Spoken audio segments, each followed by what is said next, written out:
के व्यापारियों का मुद्दा कहीं ना कहीं साफ सफाई नहीं और जमीन घोटाला।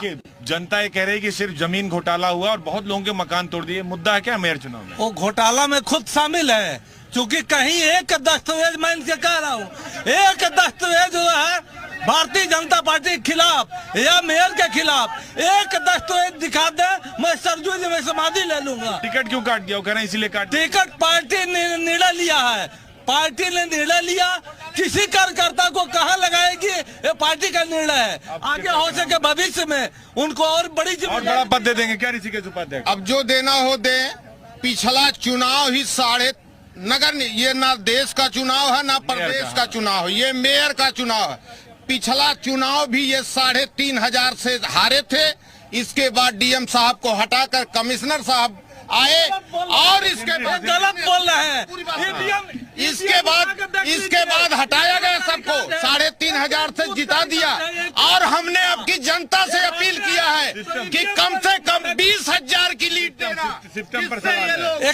केवल झूठ बोलते हैं।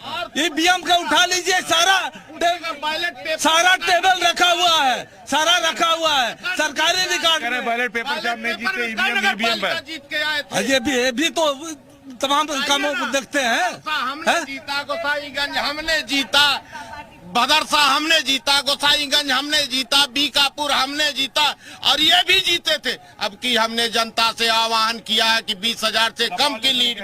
देखिए, सबसे पहले तो समाजवादी के प्रवक्ता दान बहादुर जी को मैं आश्वस्त करना चाहता हूं कि अब गलत फहमी में ना जिए। अब उत्तर प्रदेश ही नहीं, पूरे देश का मुस्लिम भारतीय जनता पार्टी के साथ उसका विश्वास जुड़ चुका हुआ है। भारतीय जनता पार्टी के साथ उसका विश्वास जुड़ चुका है। मैं कह रहा हूं, नगर हो, देखिए वो नगर हो या प्रदेश हो, पूरी तरह से आपके प्रत्याशियों का जमानतें जब्त होगी। ये मुस्लिम समाज करेगा। देखिए, मुस्लिम समाज आपकी जमानत जब्त। हमारे लिए हिंदू समाज, मुस्लिम समाज, सिख समाज सब समान है। इनके कहने से जमानतें जब्त नहीं होगी। पिछला ही स्थानीय निकाय का चुनाव इन्होंने देखा था।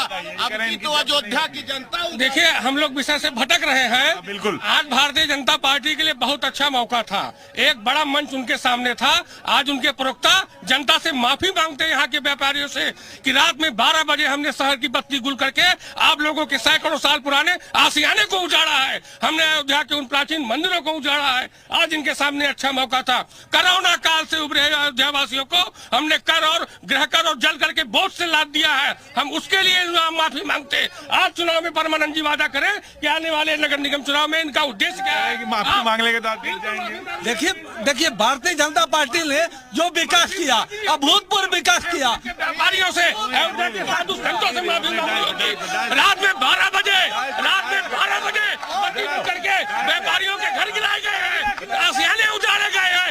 इस खुली छत के नीचे सड़क पे कांग्रेस ने देश को लूटा। जिस व्यापारी इस तरीके से शासन नहीं होता है। राम मंदिर को काल्पनिक बताने वाले, राम मंदिर में यहाँ ये डाल पाइए, आप राम मंदिर को काल्पनिक बताते हैं। मंदिर बन रहा है, मंदिर को या तो आप बोलने दीजिए, हमारी बात सुनिए, या आप हल्ला। हम डिबेट क्या बोलते हैं, आप बताइए क्या कहते हैं, क्या बोलिए, क्या कह रहे हैं, सवाल पूछिए। वो आप जो आरोप लगा रहे थे उसी को जवाब दे रहे थे। मैं आरोप लगा रहा हूँ, अयोध्या के सैकड़ों हजारों व्यापारी इस भयंकर जाड़े में खुली छत के नीचे सोने पे मजबूर हुए हैं, भूखे पेट रहने पे मजबूर हुए हैं। सैकड़ों हजारों परिवार के आशियाने उजाड़ दिए गए हैं और राहत के नाम पे उनको एक पैसा नहीं दिया गया है। इसके लिए इनको माफी मांगना होगा। जवाब लेते हैं, ये कह रहे हैं कि माफी मांगनी पड़ेगी। राहत भी दिया जा रहा है, राहत भी दिया गया और सबको आवासीय व्यवस्था की गई है, सबको आवास दिया जाएगा।